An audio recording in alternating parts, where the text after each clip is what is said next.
Alright, so a couple days ago in the heat, I had to go to my endocrinologist.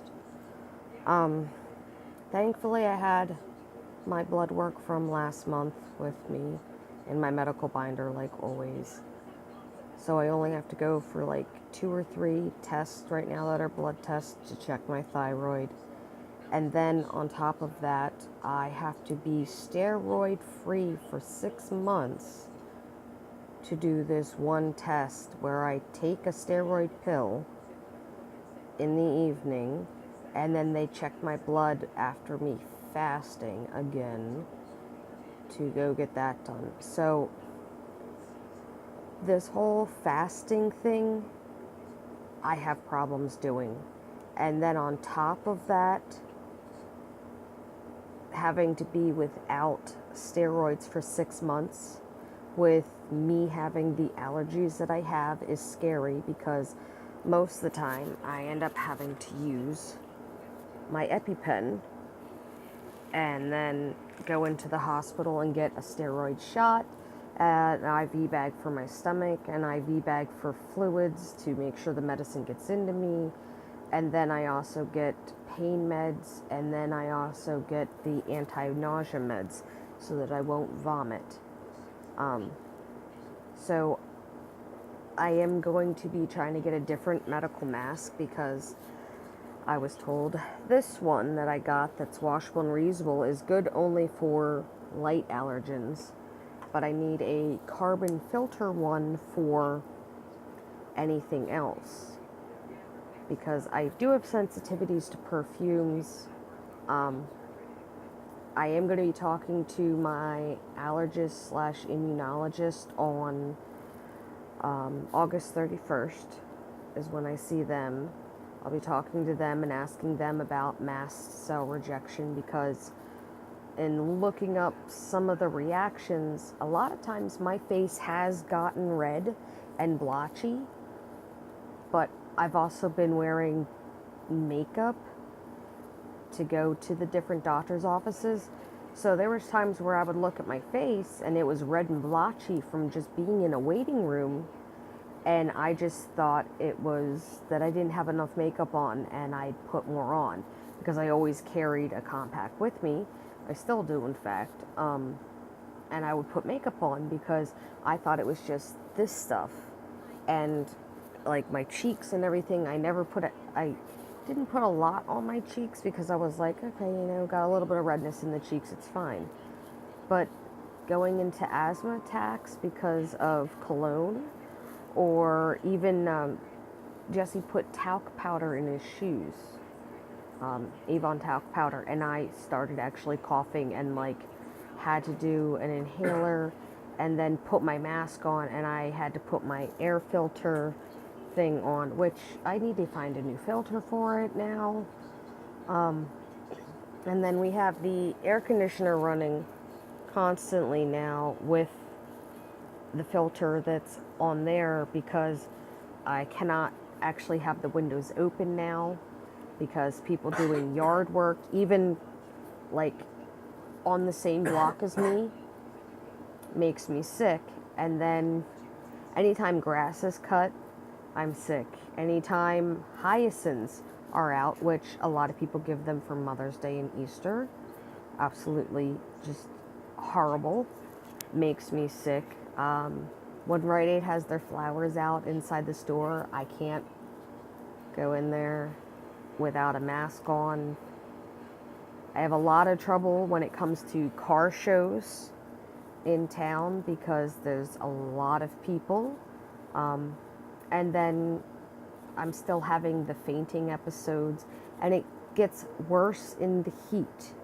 I don't know why, it just does. Everything seems to get worse in the heat when it comes to like my asthma, when it comes to the fainting, when it comes to the lightheadedness stuff, when it comes to my muscles not reacting correctly.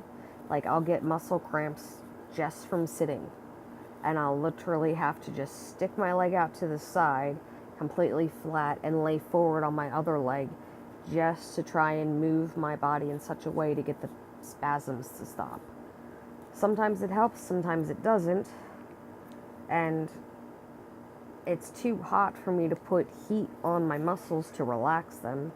So I'm stuck taking over-the-counter medicine because I can't really get too much of the other pain stuff. And I only get that when I have a new injury, which, since they don't consider muscle spasms an injury, I can't go to the hospital just to get pain meds for that.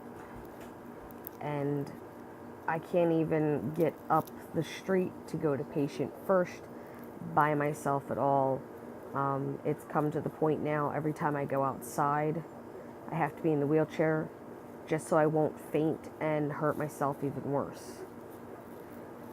So hopefully stuff gets figured out. Hopefully the meeting with the cardiologist will go well. And we're still trying to figure out my swallow test to find out why I can't eat solid foods. Well, some solid foods. It's mainly meats, popcorn, apple skins, onion skins, onion in itself if it's not cooked, lunch meat, breads, hot dogs with the skin on it, sausages with the skin on it, chicken skin, mainly chicken entirely, like no matter how it's cooked. So it's going to be interesting. I do have a lot more foods that are on that list that I can't eat because of the wheat and soy allergy, and the tree nut allergy, and the peanut allergy. And I haven't really had much trouble being allergic to scallops, so just stay away from them. So, but yeah, my big thing is 6 months without any steroids in order to take one stinking blood test to see if my body's reacting appropriately to something. So I'm gonna go get my thyroid checked out with the one blood test. I have an appointment in September to go back to the endocrinologist, and then I made sure Jesse and I have the same day for our appointment, just one right after the other for the endocrinologist. So it gets to be difficult, but you know, hopefully everything works out some way, somehow. I really don't like being pushed around in the wheelchair because it's hard on Jesse, and it's hard on me because I quite honestly don't even have the strength to push myself. I can't walk on the crutches outside because I get too tired. My thumb braces are cutting into my hands again, where I can't use them because of like this part right here. There's that little lip right there that gets my thumb, and then on top of that my right wrist is going, and then I have a right elbow brace that I have in my thing there, and then this is the wrist one that I have to wear when my wrist is messed up. Now obviously it has a thumb hole, but I can't wear my elbow brace and my wrist brace at the same time, so that becomes a bit of a struggle. So it's rather difficult. My right knee has shrunk so much with all of the weight loss from me not being able to eat that I can't wear my right knee brace because it's too big. And then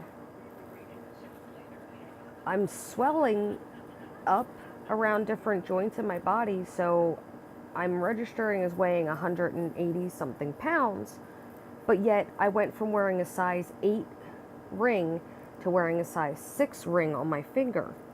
My fingers have shrunk, so some of my old finger braces don't fit correctly. So now I have to re-measure myself and then try and get new finger braces again. But as of right now, I think the more important thing is getting the mask with the carbon filter for me to wear outside constantly now. So when I go outside, I cannot go without a mask because of having to be off of steroids for 6 months. So wish me luck with that. All right. Bye.